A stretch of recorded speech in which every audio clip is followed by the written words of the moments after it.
যে তই সকলোৰে খাদ্য হ'বৰ কাৰণে যিসমূহ পোক খাব লাগিব সেই পোকসমূহ তই সহ্য কৰিব নোৱাৰিবি।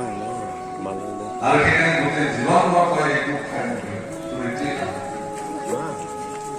গতিকে মানুহ হিচাপে জগতৰ নিৰ্মাণ হ'বৰ কাৰণে যিখিনি প্ৰত্যাহ্বানৰ সন্মুখীন হ'ব লাগিব, যিখিনি কষ্ট সাধন কৰিব লাগিব, সেইখিনি যদি তেওঁ অস্বীকাৰ কৰে তেতিয়াহ'লে তেওঁৰ ভিতৰত থকা মানুহটো সেই অপদাৰ্থশীল সময় থাকি থকাৰ দৰে তেওঁৰ অপদাৰ্থ কৰ্ম, অপচিন্তা, অপকৰ্মই তেওঁৰ ভিতৰত থকা সুন্দৰ মানুহটো সৰলা ঢাকি ৰাখিব।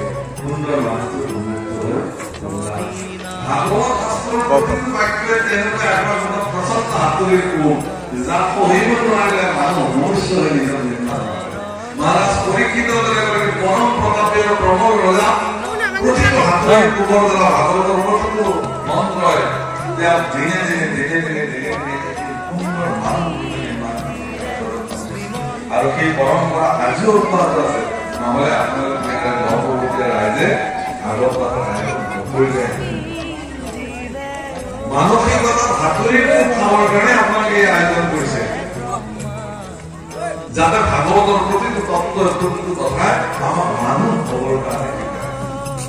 মানুহ হ'বৰ কাৰণে প্ৰেৰণা দিয়ে, মানুহ হ'বৰ কাৰণে আমাক যিটো পোনপৰীয়া পথ সেইটো যাতে নিৰ্মাণ কৰে। গতিকে ইয়াত এই কথাটো সেইকাৰণে কৈছে যে পৰম জ্ঞানবদ্ধ তত্ত্ব জনাৰ পিছত ব্ৰহ্মাণ্ডৰ সৃষ্টি হোৱা কেৱল মানুহ, যাক চাৰিত্ৰৰ নাম কিন্তু সেই পৰম তত্ত্বটোৰ কথা নাজানে পেলাই সৃষ্টি কৰা আপগ্ৰহীৰ ভিতৰত তেওঁলোক মনুষ্য সমকক্ষ হ'ব নোৱাৰে।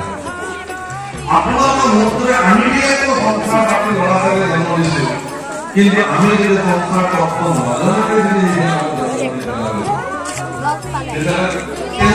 কৃতকৰ্ম যদি আপোনাক আজি শ্ৰীমন্ত কৰি দিব লাগে ভিডিঅ' তাই বোলে চেলফি উঠিবি।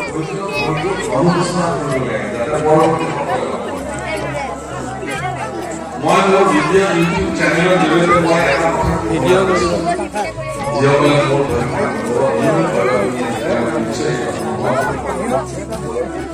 মই কৈছোঁ